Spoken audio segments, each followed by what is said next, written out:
नमस्कार दोस्तों, स्वागत है आपका हमारे YouTube चैनल सतपाल की कहानियाँ पर। आज की हमारी कहानी है मेरी सास की विरासत में मिली चीज़ें। दोस्तों, अगर ये कहानी आपको पसंद आए तो लाइक करना और चैनल पर नए हो तो चैनल को सब्सक्राइब करना। आइए शुरू करते हैं। आज मेरी सासू माँ की 13वीं है।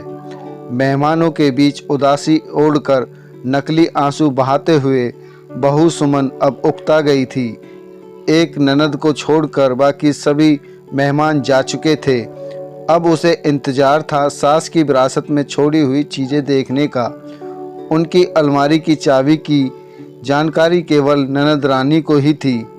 उसने सबके सामने अलमारी खोली। सामने ही लाकर की चाबी और एक कागज़ का पुर्जा पड़ा था। रानी ने माँ का लिखा हुआ संदेश पढ़ा। माँ ने अपने जेवर इकलौती पोती और बेटी के नाम किए थे। कैश रुपयों पर बेटे का अधिकार था। उनके सभी नए पुराने कपड़े गरीब महिलाओं में बांट दिए जाने का जिक्र था। एक सीलबंद पैकेट था जिसके ऊपर एक पिन किए हुए कागज़ पर लिखा हुआ था, यह पैकेट बहू के लिए है, लेकिन वो इसे अपने बेटे मेरे पोते पवन की शादी के 1 वर्ष बाद ही खोल सकेगी। मेरी अंतिम इच्छा के अनुसार तब तक यह बैंक के लॉकर में रख दिया जाए। बेटे ने वह पैकेट बैंक के लॉकर में जाकर रख दिया। दिन गुजरते गए। 6 महीने बाद पवन की शादी हो गई। सगाई पहले ही हो चुकी थी। बहू आरती के घर में आते ही सुमन ने कुछ राहत महसूस की। अब वो अपना ध्यान अपने पति और अपने स्वास्थ्य पर देना चाहती थी। वह बात बात पर बहू को निर्देश देती, लेकिन आरती उसके कहे को एक कान से सुनकर दूसरे से झटक देती।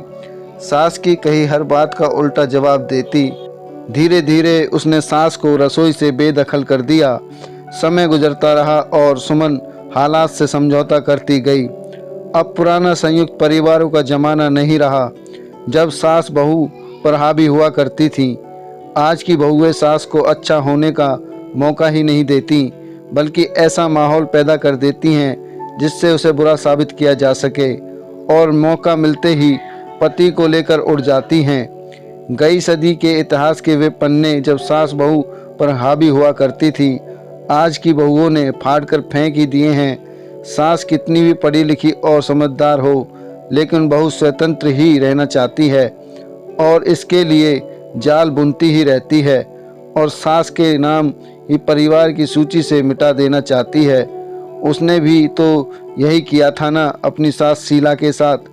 वो पढ़ी लिखी सुलझे विचारों की महिला थी और अपने पुराने विचारों की सास से मिले हुए कष्टों को भूलकर सुमन को हर तरह की सुविधाएं, सहयोग और प्यार देकर सास के नाम पर लगे मनहूस धब्बे को हमेशा के लिए मिटाकर नया इतिहास रचना चाहती थी। लेकिन सुमन क्षण भर भी खुशी न दे सकी थी उसे। आज उसे सास की बहुत याद आ रही थी। तभी सामने लगे कैलेंडर पर उसकी निगाहें पड़ गईं। 2 दिन बाद ही बेटे बहू की शादी की पहली वर्षगांठ है। सास की वसीयत के अनुसार 1 साल पूरा हो चुका था। तीसरे दिन ही वो बैंक जाकर लॉकर से अपने नाम का पैकेट निकलवा कर ले आई।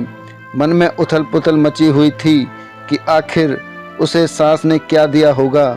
बेटे बहू के इधर उधर होते ही उसने वो पैकेट खोल दिया। अंदर सास के तय किए हुए लगभग 1 दर्जन पुराने रुमाल थे और एक दूसरा पैकेट भी था।